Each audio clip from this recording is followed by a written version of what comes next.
Good morning বন্ধুরা, আজকে আমরা এসে গেছি খাই লেইতে। এটা থাইল্যান্ডের একটা বিখ্যাত আইল্যান্ড, ফুকেটের ভীষণ কাছে।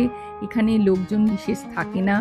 এখানে সারা দিন মানুষ আসে, স্পেন্ড করে, তারপরে বিভিন্ন রকম ওয়াটার স্পোর্টস করে আবার ফিরে যায় ফুকেটে। দেখুন, আমরাও এসেছি ঠিক সেই রকম ভাবে।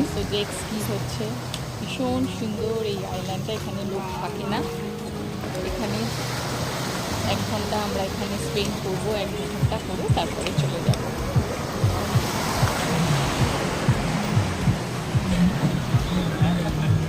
খাইলে একটি ছোট্ট দ্বীপ।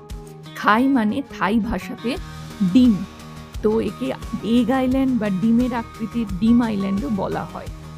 আর এর কাছাকাছি আছে খাওল্যাক, একটা ছোট্ট আইল্যান্ড খাইলে। এখানে করে আমরা এলাম স্পিড বোটে। এখানে কিছুক্ষণ টাইম স্পেন্ড করব, 1 ঘন্টা 1.5 ঘন্টা যতক্ষণ ইচ্ছা হবে, তারপরে চলে যাব।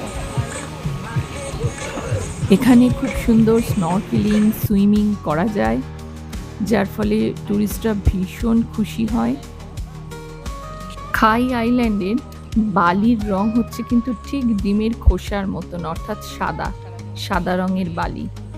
সেই কারণেও অনেক সময় একে ডিম আইল্যান্ড বলা হয়। সারা পৃথিবীর বিভিন্ন প্রান্ত থেকে ফুকেট ঘুরতে আসে প্রচুর লোকজন, আর যারাই ফুকেট ঘুরতে আসে তারা সবাই একবার খাই লেই আইল্যান্ডটাও ঘুরে যায়। ওয়েদারও কি সুন্দর। কিন্তু মে মাস, সামার টাইম, কত রকম ওয়াটার স্পোর্টস আছে।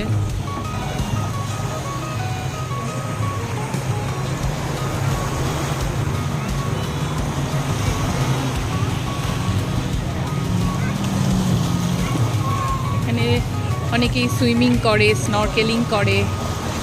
আমরাও কিছু কিছু ওয়াটার স্পোর্টস করলাম, তারপরে সুইমিং এবং স্নরকেলিং করতে তো দারুণ মজা লাগলো। আর জলের রং কি অসাধারণ, বুঝতেই পারছেন। এবার ফেরার পালা। আমরা খাই লেই থেকে আবার ফিরে যাব ফুকেটে, সেই স্পিড বোটে করে। আজকের মতন এইটুকুনি। ভালো থাকবেন সবাই। আমার ফুকেটের ব্লগগুলো দেখতে থাকুন, আর অবশ্যই আপনারা কোনো মতামত থাকলে আমাকে জানাবেন। Tata, bye, take care. Share করবেন বন্ধু বান্ধব মহলে।